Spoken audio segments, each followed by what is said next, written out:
Hello বন্ধুরা, সবাই কেমন আছেন? আজ আমি নিয়ে আসলাম ক্যারামেল পুডিং রেসিপি। দেখেই মনে হচ্ছে কত লোভনীয় আর কতটা সফট, খেতেও তেমনই মজা। আর এই রেসিপিটা বানাতে পারে না এমন লোক কমই দেখা যায়। প্রথমে আমি ক্যারামেল তৈরি করে নেব। তার জন্য চুলায় একটা বাটিতে চিনি আর পানি দিয়ে হালকা নেড়ে দিচ্ছি, বেশি নাড়া যাবে না। কালারটা একটু গাঢ় হয়ে আসলেই এটা নেমে নিতে হবে, তা না হলে পুড়ে যাবে। আমি একটা বাটিতে সেট করে নিয়েছি। এরপরে ডিম আর চিনি ভালোভাবে মিশিয়ে নিচ্ছি।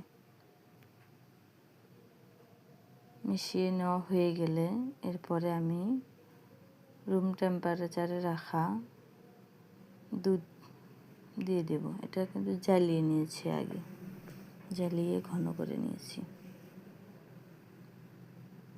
নেওয়ার পরে হালকা হাতে মিশিয়ে দেব। মেশানোর মাঝখানে একটু ক্যারামেল দিয়ে দেব। ক্যারামেল দিয়ে হালকা হাতে নেড়ে পুরো ক্যারামেলটা পুরো দুধের মিশিয়ে দেব।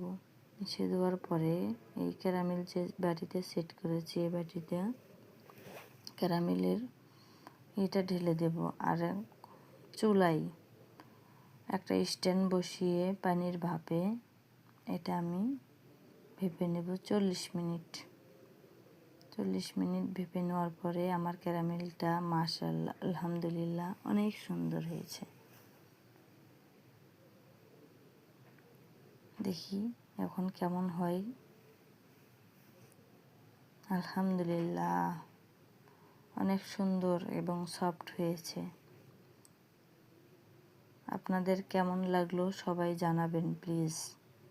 আর যদি ভালো লাগে ভিডিওটি লাইক, কমেন্ট এবং শেয়ার করবেন।